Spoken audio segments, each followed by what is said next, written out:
Good morning, everyone. And thanks for being here today to honor those who gave their lives in defense of our country. Mayor Briley, great to see you. General Ms. Hagee, great to see you as always. Thanks for your leadership in our community and of the foundation. Most importantly, I would like to start by asking if there's any Gold Star family members in our midst, and if you are here, would you please rise so we can recognize you?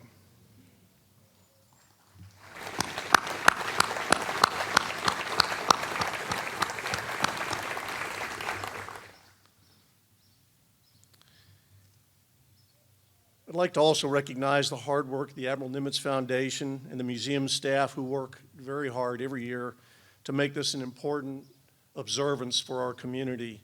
Of particular note, I appreciate the daily dedication to ensuring the stories of our heroes from the Pacific Theater of World War II are told so that their sacrifice and service is known to present-day Americans. This good work is essential to the health of our culture, where selfless service is a virtue we should continue to celebrate. Please join me in a round of applause for David and his entire crew.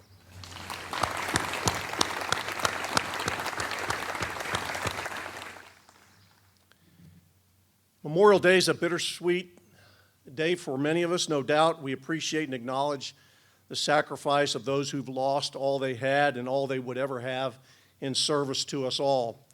To them, we owe a debt that cannot be repaid in full. Like many of my former colleagues, I choose to honor our lost brothers and sisters by remembering them as they were in life, not dwelling on the circumstances of their death. And certainly, for the last 54 years, since the start of the voluntary armed forces, I am reminded on this day of the words of the prophet Isaiah, "Whom shall I send? Who will go for us? Here I am, send me," is the response of a small but very dedicated number of American citizens. The courage to step forward and volunteer to serve our country is one of the most noble acts a citizen can make.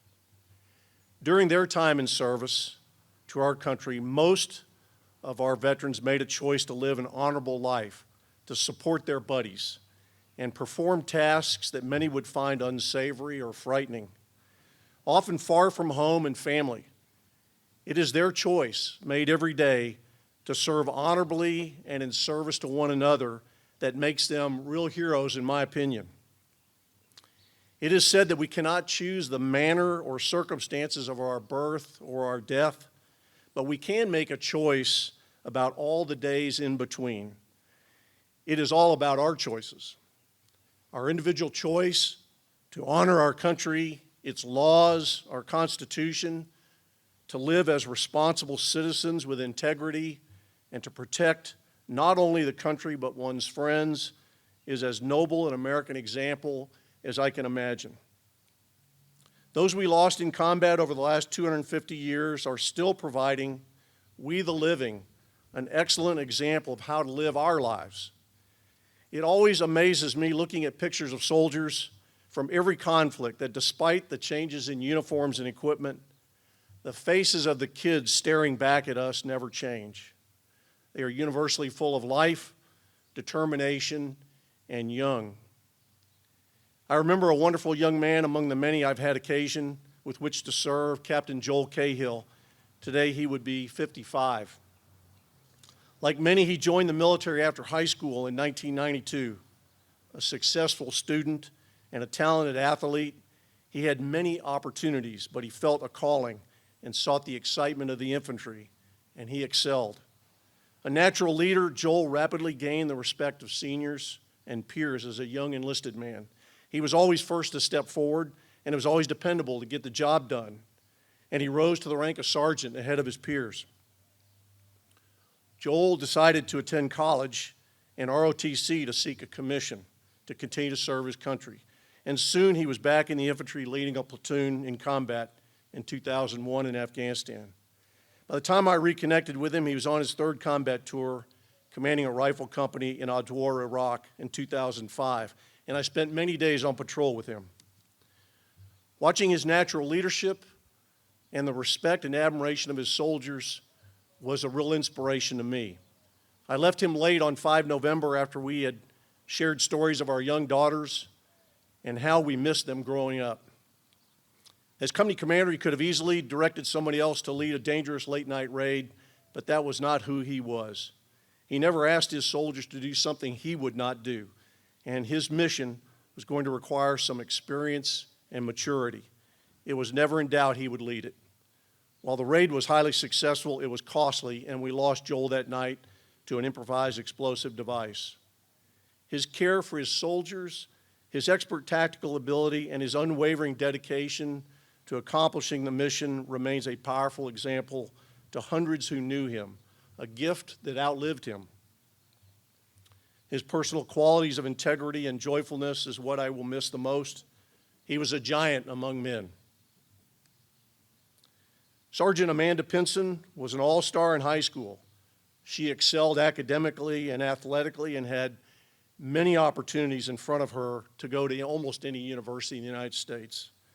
But on graduation in 2003, with the country already at war, she put her education on hold and made an unusual and sacrificial choice to join the United States Army.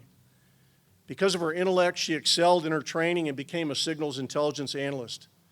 I found her to be extremely detailed in her work, but what made her unique among the analysts was her willingness to challenge everything and everyone until she got to the truth of whatever she was pursuing.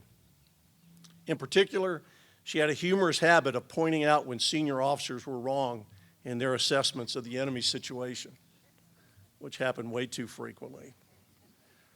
On her last day with us, I recall her waiting to brief me on a time-sensitive target that required my approval. It required a decision to attack a high-value target, and while I received the underlying intelligence to support the assault, I commented that some of the underlying intelligence seemed a little unreasonable and appeared faulty. When I asked her if she agreed with me, she responded with a giant smile and saying, "Sure, sir, I would gladly agree with you, but then we'd both be wrong." Sergeant Pinson's analysis proved exactly correct, and based upon her analysis, we had a successful interdiction of a very dangerous al-Qaeda terrorist 2 days later. While she provided the intelligence and was willing to stand her ground with a senior officer, she did not live to see the successful operation she put in motion. She was killed in a mortar attack shortly after our conversation. Amanda Pinson would be 41 today. On this Memorial Day, as with every day, we as Americans have much to be thankful for. In the midst of our daily squabbles and disagreements, we remember and honor those who made the ultimate sacrifice for all of us. Few of us, thankfully, will be called to sacrifice our lives in service to our country. However, much as Cahill and Pinson and tens of thousands of others before them have shown us, we can resolve to serve our country and one another selflessly, making the same choice they did to be good citizens. I personally can't think of a better way to honor their memory than to live our lives in their example and worthy of their sacrifice. God bless our fallen and their families. God bless America, and thank you, and God bless all of you.